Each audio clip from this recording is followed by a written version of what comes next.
आज हम लोग इस वीडियो में बिहार एसएससी के पंचायत सचिव और राजस्व कर्मचारी दो पदों के जॉब प्रोफाइल, सैलरी, प्रमोशन सब कुछ हम लोग इस वीडियो में जानने वाले और एक दूसरे को कंपेयर करने जा रहे हैं। दोनों में से बेहतर पोस्ट कौन सा है ये भी हम लोग समझने की कोशिश करेंगे। तो चलिए इस वीडियो को शुरू करते हैं। मैं हूँ अविनाश कुमार। आगे बढ़ने से पहले इस वीडियो का स्पॉन्सर किया अन अकेडमी, इंडिया का लार्जेस्ट लर्निंग प्लेटफॉर्म। अन अकेडमी आप सभी के लिए लाइव फ्री प्लान के तहत 300 plus free live classes top educator के, weekly free mock test, 20,000 plus MCQs, T20 free live quizzes रोजाना रात 8 बजे। इन्हें एक्सेस करने के लिए बहुत ही आसान। आपको गोल सेलेक्ट करना है अन अकेडमी के ऊपर। गोल सेलेक्ट करने के बाद आपको रेफरल कोड मांगे जाएंगे। इन रेफरल कोड को एडुकेट अकेडमी 10 रेफरल कोड का इस्तेमाल करेंगे, जिसके बाद इन फ्री क्लासेस को एक्सेस कर। यदि आपने SST BPSC प्री एग्ज़ाम दे रखा है, आप प्रिपरेशन करना चाहते हैं, मेंस की राइटिंग प्रैक्टिस करना चाहते हैं, तो अन अकेडमी लेकर आया है 60 दिन के BPSC मेंस राइटिंग प्रैक्टिस। 4 जनवरी से बैचेज स्टार्ट हो रहे हैं। GS पेपर 1, GS पेपर 2 और ऑप्शनल सब्जेक्ट के प्रैक्टिस करवाए जाएंगे। साथ में करंट अफेयर्स के ऊपर भी अलग से बैचेज होंगे, जिससे आप मेंस राइटिंग प्रैक्टिस बेहतर तरीके से कर सकें। ये टॉप एजुकेटर हैं सर सीसन सर, झा सर। इन टॉप एजुकेटर के मार्गदर्शन में आप अपना प्रिपरेशन आगे बढ़ा सकते हैं। और बैचेज जो है हिंदी और अंग्रेजी दोनों भाषाओं में उपलब्ध है और सब्सक्रिप्शन भी लेना बहुत आसान है। आपको सिर्फ गोल सेलेक्ट करना है। गोल सेलेक्ट करने के बाद आपको गेट सब्सक्रिप्शन के ऊपर आ जाना है और इसके बाद इन प्लान में से कोई प्लान सेलेक्ट करने के बाद एडुकेट अकेडमी रेफर कोड का इस्तेमाल करना है, जिसके बाद प्रोसीड टू पे कर देने आप आसानी से सब्सक्रिप्शन ले सकते हैं, जिसका लिंक मैं डिस्क्रिप्शन बॉक्स में दे रखा है। आप जाकर विजिट करें। अब आते हैं अपने टॉपिक के ऊपर। दो तरफ, एक तरफ जो है पंचायत सचिव और दूसरी तरफ है राजस्व अधिकारी, दोनों पद है।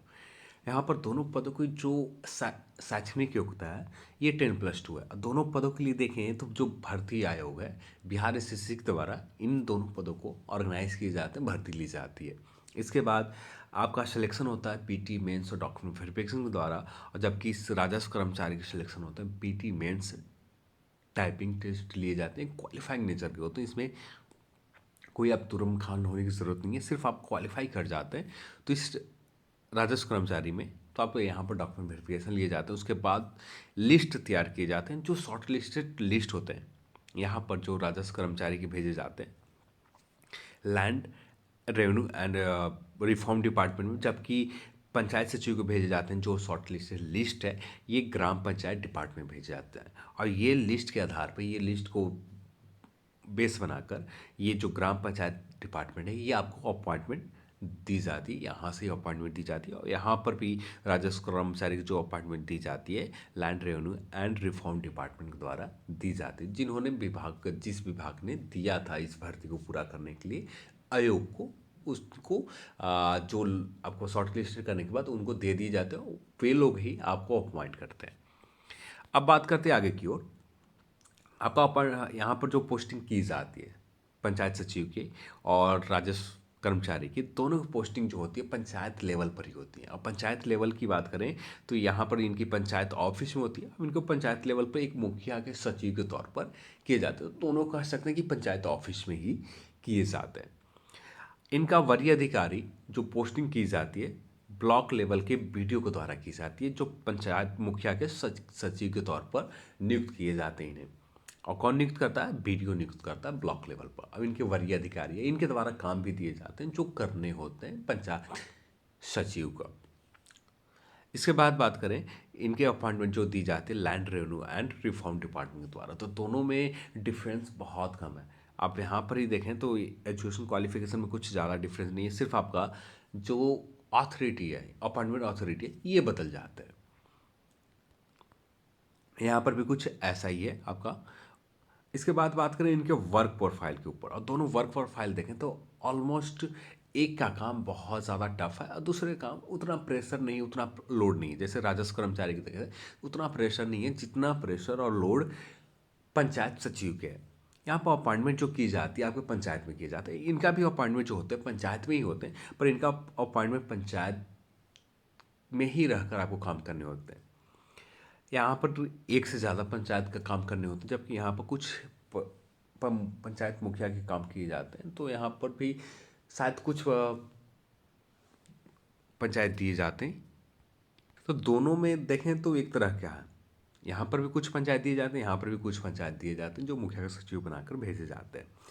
यहाँ पर पंचायत लेवल को जितने भी डेवलपमेंट कार्य हो रहे हैं उन्हें देखते रहना है, उनको करते रहना है। डेवलपमेंट कार्य वर्क जितने भी होते हैं इन सभी वर्क को करना है। आपको जितने भी डेवलपमेंट वर्क हो रहा है उससे रिपोर्ट करना है अपने वरीय अधिकारी वीडियो को या पंचायत राज ऑफिसर को, इन्हें रिपोर्ट करना भी होता है। इसके बाद बात करें, आपके अंडर में 29 डिपार्टमेंट हैं जो फंक्शन करते हैं पंचायत लेवल पर। उन 29 डिपार्टमेंटों को काम को भी देखने हैं आपको। इसके बाद बात करें पंचायत सचिव का, एक आप जैसे ही पंचायत सचिव बनते हैं तो जैसे दो पदों को एक्स्ट्रा पदभार आपको मिल जाते हैं। जैसे इन्फॉर्मेशन ऑफिसर, यानी पंचायत लेवल पर जिनको भी जो इन्फॉर्मेशन चाहिए इनका अधिकारी आप ही होते हैं। आप ही को यहाँ पर इन्फॉर्मेशन देने होते हैं। जो भी जैसे आरटीआई करके सूचना आयोग से मांगे जाते हैं उसी तरह से पंचायत लेवल पर भी सूचना मांगे जाते हैं, जिसके ऑफिसर आप हैं, यानी पंचायत सचिव होते हैं। और इसके बाद बात करें registration of birth of date, और उसके बाद बात करें जीवन या मरण, दोनों ऑफिसर आप ही होते हैं। बर्थ का भी डेथ का, दोनों का रजिस्ट्रेशन ऑफिसर आप ही होते हैं। तो यहाँ पर कुछ एक्स्ट्रा आपका पदभार मिल जाते हैं। इसके बाद बात करें ऑल टास्क परफॉर्म ग्राम पंचायत ऑफिस, जितने भी ग्राम पंचायत ऑफिस में काम होते हैं उन सभी कामों को आपको देखने होते हैं। यहाँ पर भी इनको ग्राम पंचायत के ऑफिस के जो काम होते हैं सिर्फ स्पेसिफिक रेवेन्यू से रिलेटेड काम को इनको देखने होते हैं, जबकि यहाँ पर इनको सभी काम को देखने होते हैं। रेवेन्यू के डिपार्टमेंट भी देखने होते हैं और उन सभी काम जो डेवलपमेंट वर्क हो रहे हैं उन सभी कामों को भी देखने होते हैं। यहाँ पर जितने भी फाइल्स होते हैं, जितने भी डॉक्यूमेंट होते हैं, उन्हें मेंटेन करने का रिस्पॉन्सिबिलिटी जो होती है इन्हीं के ऊपर होती है, और ये उन काम को अच्छे से परफॉर्म भी करते हैं। इसके बाद बात करें टाइम टू टाइम जो वर्क दिए जा रहे हैं वीडियो के द्वारा, पंचायत राज ऑफिसर के द्वारा, ये भी काम प्रॉपर वे में आपको कर रिपोर्ट करने होते हैं अपने वरीय अधिकारी वीडियो या पंचायत राज ऑफिसर को।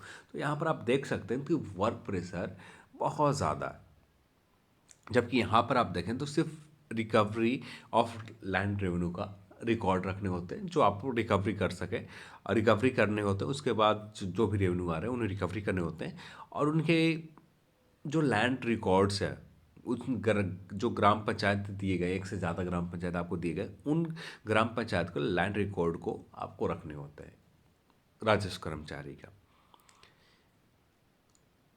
यहाँ पर भी देखें, इसके तुलना में पंचायत सचिव की तुलना में यहाँ पर वर्क प्रेशर बहुत कम है, जबकि यहाँ पर इस जगह पर आपको बहुत ज़्यादा, जबकि यहाँ पर सिर्फ आपको लैंड रिकॉर्ड रखने होते हैं। लैंड के रेवेन्यू जो आ रही है इन रेवेन्यू को कलेक्ट करनी होती है, बस इससे ज़्यादा एक्स्ट्रा काम आपको नहीं दिए जाते, जबकि यहाँ पर बहुत ज़्यादा एक्स्ट्रा काम दिए जाते हैं। यहाँ पर यदि बात करें जो भी बदलाव हो रहे हैं उन बदलाव को ग्राम पंचायत में एक से ज़्यादा पंचायतों में उनको रिपोर्ट करना होता है, उन्हें एग्जामिन करना होता है, और अपने वरीय अधिकारी को इस चीज़ को रिपोर्ट भी करने होते हैं। एग्जामिन करने पहले, एग्जामिन करने के बाद उन्हें रिपोर्ट भी करने होते हैं जो भी आपको ग्राम पंचायत में बदलाव हुए। इसके बाद बात करें गवर्नमेंट के लैंड का जो रिकॉर्ड है, एक से ज़्यादा पंचायत का जो सरकारी ज़मीन है उन्हें रिकॉर्ड को, लैंड रिकॉर्ड का जो ब्यौरा आपको मेंटेन करके रखने होते हैं। इसके बाद ब्लॉक रेवेन्यू ऑफिसर के द्वारा आपको यहाँ पर जो वर्क दिए जाते हैं उन वर्क को करने भी होते हैं। परफॉर्म करने के बाद अपने वरीय अधिकारी ब्लॉक रेवेन्यू ऑफिसर को रिपोर्ट भी करने होते हैं। तो ये कुछ वर्क प्रोफाइल है। अब बात कर लेते हैं पेमेंट की।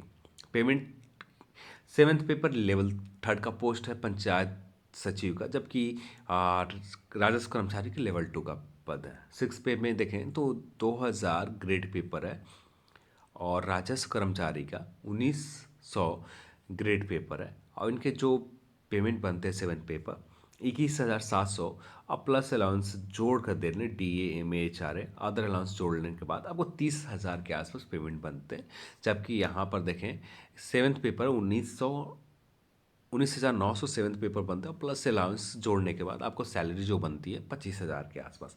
ये भी क्लर्क की लेवल का पोस्ट है, ये भी ग्रेड C लेवल का ही पोस्ट है, क्लर्क लेवल का ही पोस्ट है। दोनों एक ही तरह का पोस्ट है, दोनों में डिफरेंस नहीं है, बस दोनों का डिफरेंस बस इतना है, पेमेंट का डिफरेंस है। जो ग्रेड पे जो सेवन्थ पेपर पंचायत सचिव का लेवल 3 का पोस्ट है, जबकि ये लेवल 2 का पोस्ट है। तो ये कुछ बेसिक डिफरेंस है दोनों पदों में।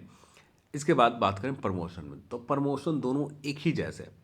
दोनों का प्रमोशन आपको उतना बेहतर नहीं है कि आप जाकर टॉप तक पहुंच सके। प्रमोशन जो उतना बेहतर नहीं कि आपको 5 साल के बाद कुछ ना कुछ प्रमोशन मिल जाए, ऐसा कुछ नहीं है। 10 साल के बाद आपको यहाँ पर इन सभी जगह प्रमोशन, आप हाँ यहाँ पर यदि आपकी मेहनत, आप लगातार मेहनत कर रहे हैं किसी और डिपार्टमेंट के बीपीएससी एग्ज़ाम देने के लिए, तब जाकर एक बहुत अच्छे लेवल पर पहुंच जाएंगे। पर यदि आप सोच रहे हैं कि यहाँ पर एक जगह बैठने के बाद, एक समय के बाद एक अच्छे पोस्ट के ऊपर, जैसे जिला स्तर पर डीआरपीओ बन जाए, तो ये नामुमकिन है, ऐसा लगभग लगभग नहीं होता। यहाँ पर भी कुछ ऐसा ही है। आप DCLR, deputy collector land reform officer बन जाए, सब डिवीज़न का, अनुमंडल का, तो ये भी थोड़ा सा मुश्किल है। तो यहाँ पर देखें तो ये पंचायत का जो 3 लेयर है, डिस्ट्रिक्ट लेवल पर डिस्ट्रिक्ट काउंसिल यानी जिला परिषद, डीडीसी, इसके बाद ब्लॉक लेवल पर प्रमुख और बीडीओ, जिसे कहीं कहीं आपको इन्हें मेयर भी कहे जाते हैं। तो यहाँ ब्लॉक लेवल पर प्रमुख और उसके बाद बीडीओ होते हैं, और पंचायत लेवल पर मुखिया, और मुखिया का पंचायत सेक्रेटरी यानी पंचायत सचिव होते हैं। ये प्रमोशन ये है एक पंचायत का 3 लेयर का। ठीक है। इसके बाद अपॉइंटमेंट अथॉरिटी, आपको पंचायत जब अपॉइंट होते हैं, आप पंचायत सचिव के तौर पर अपॉइंट होते हैं। इसके बाद आप बनते हैं बीपीआरओ।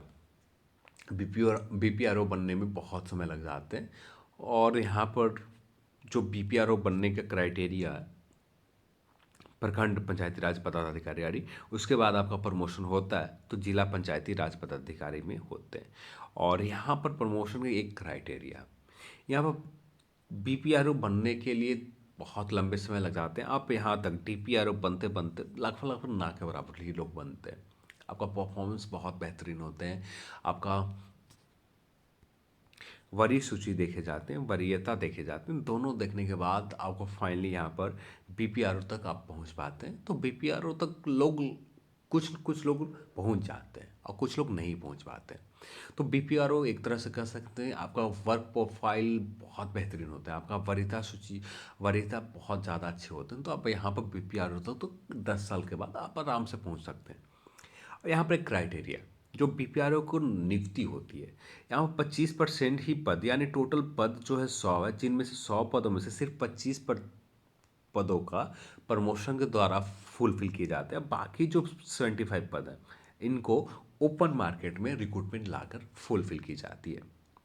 अब ये जो फुलफिल किए जाते हैं 75 पदों का बीपीएससी के द्वारा किए जाते हैं, और ये क्राइटेरिया, और यहाँ पर भी इसके लिए भी कुछ ऐसा ही है। तो यहाँ पर यदि कह सकते हैं तो जो साल में 100, आपके बिहार में टोटल 100 पद क्रिएट बनाए गए, तो 100 पद जो बनाए गए, इनमें से 25 पद ही प्रमोशन के लिए बीपीआरओ में दिए जाते हैं। तो आप देख सकते हैं प्रमोशन कुछ भी बेहतरीन नहीं है, और ये भी ज़रूरी नहीं है कि आपको पंचायत सचिव के बाद बीपीआरओ जल्दी बन जाए। बहुत लंबा आप वेट करने होंगे, लास्ट आखिरी आखिरी तक बन सकते हैं।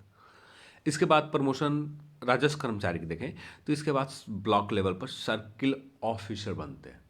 यहाँ पर थोड़ा सा प्रमोशन की तुलना में ये ज़्यादा बेहतर है, कुछ साल के बाद आप सर्किल ऑफिसर बन जाते हैं, सॉरी सर्किल इंस्पेक्टर बन जाते हैं। इसके बाद आता है सर्किल ऑफिसर। तो सर्किल ऑफिसर बनने में कुछ लोग बन पाते हैं, कुछ लोग नहीं बन पाते हैं। यहाँ पर भी जो देखे जाते हैं, आपका वर्क देखे जाता है, आपका वरीयता सूची देखी जाती है, आपका वर्क के जो दौरान जो आपने इस पंचायत सॉरी राजस्व कर्मचारी का पद को संभाला, इस पद के दौरान आपकी कैरेक्टर कैसी रही, आपका साफ सुथरा का छवि है या नहीं, यानी आप किसी भी प्रकार के आ, जो गोलमाल होते हैं उन गोलमाल में आप शामिल तो नहीं है, इस चीज़ को देखी जाती है। तो उसके बाद सर्किल ऑफिसर तक आप पहुंच पाते हैं। इसके बाद जो नंबर आता है deputy collector and land reforms officer, तो यहाँ तक पहुंचना बहुत टफ काम है। सर्किल ऑफिसर तक ही पहुंचना लगभग लगभग कुछ लोग ही बन पाते हैं, और मैक्सिमम लोग नहीं बन पाते। हाँ, सर्किल इंस्पेक्टर तक आप यहाँ तक पहुँच सकते हैं। और यहाँ पर भी जो क्राइटेरिया, यहाँ पर भी जो सर्किल ऑफिसर को पद भरे जाते हैं 25% जो पद ऐसे हो 25% पदों के ऊपर ही प्रमोशन दी जाती है। बाकी 75% पद जो है ये पद बीपीएससी के द्वारा या आयोग के द्वारा बीपीएससी के द्वारा इन पदों को भरी जाती है ओपन मार्केट में रिक्रूटमेंट निकाल कर। तो यहाँ पर आप कुछ ऐसा ही क्राइटेरिया। और इसके बाद यदि हाँ, यहाँ पर आप कर सकते हैं कि आपको यदि टाइम मिलता है तो आप प्रिपरेशन करते रहें बीपीएससी के द्वारा इन सभी एग्ज़ामों को टॉपर्स पहुँचने की कोशिश करें। नहीं तो इसके द्वारा आप इनके ऊपर डिपेंड रहते हैं।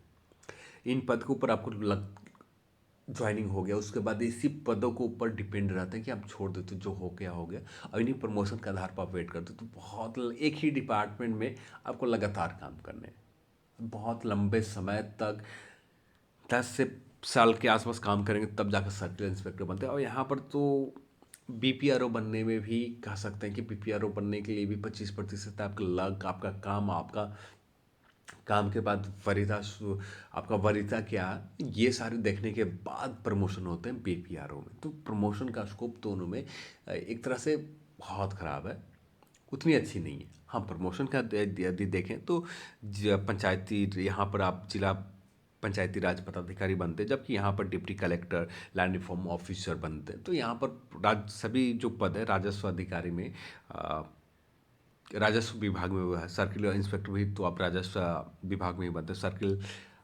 ऑफिसर इंस्पेक्टर भी से राजस्व विभाग में ही बनते हैं। तो ये कुछ था आप सभी की रिक्वेस्ट है।